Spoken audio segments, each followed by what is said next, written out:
आज इथे मी बनवलेली आहे झटपट होणारी शेवाची भाजी। म्हणजे एकदम अगदी पटकन 5 मिनिटांमध्ये बनणारी भाजी आहे। श्री स्वामी समर्थ। नमस्कार, स्वागत आहे आपल्या सगळ्यांचं उबाळे किचन आणि ब्लॉगमध्ये।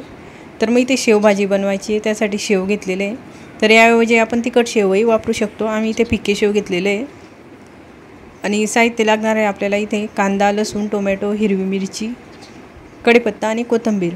अगदी कमी साहित्यामध्ये झटपट बनणारी अशी भाजी आहे। त्यामुळे आपण वेळेवर काही भाजीला नसलं तर ऑप्शन म्हणून पर्याय चांगला आहे भाजीचा, एक पर्यायी भाजी म्हणून चांगली आहे। तरी ते सगळ्यात पहिले कढईमध्ये तेल घेतलेलं आहे, मोहरी घातली, जिरं घालून घ्यायचं आहे। त्यानंतर यामध्ये कापलेला लसूण घालायचा आहे। आता इथे लसूण ठेचून घेतला तरी चालतो, पण इथे कापून घेतलेला आहे आम्ही। हिरवी मिरची घातली भाजीमध्ये, थोडंसं परतून घ्यायचं। नंतर यामध्ये कढीपत्ता घालून घेतला आहे। तर यावर कांदा घालून घ्यायचा आहे आणि कांदा थोडा परतला की यामध्ये टोमॅटो घालून घ्यायचे।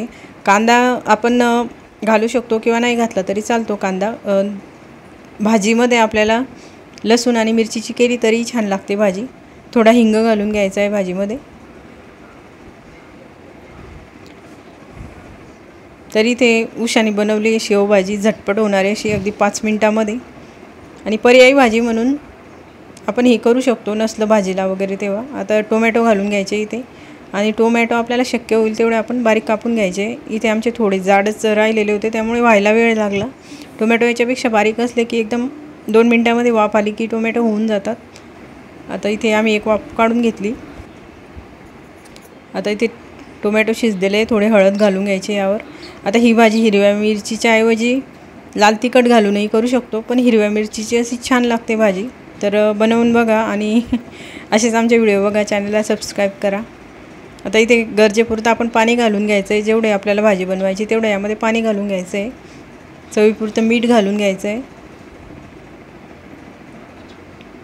आता पाण्याला एक उकळी आली की यामध्ये शेव घालून घ्यायचे, आणि पाणी उकळत असताना शेव घालायचे, आणि एक उकळी आली की बंद करायचं आहे।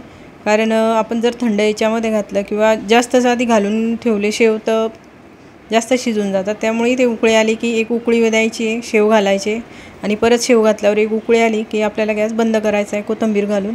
आणि ही भाजी गरम गरमच खायची तेव्हा छान लागते। तर पहिल्या वाफेची म्हणू शकतो आपण भाजी। आपण ही भाजी भाकरीसोबत, चपातीसोबत खाऊ शकतो, आणि पर्यायी भाजीचा हा पर्याय आहे। त्यामुळे शेवभाजी छानच लागते कशी केली तर। आणि खानदेशी लोकांना तर कच्च्या शेवाची भाजी म्हणा, ही भाजी म्हणा, शेवाची भाजी फेमस आहे आमच्याकडे। तर कसा वाटला व्हिडिओ नक्की कळवा। थँक्यू। श्री स्वामी समर्थ।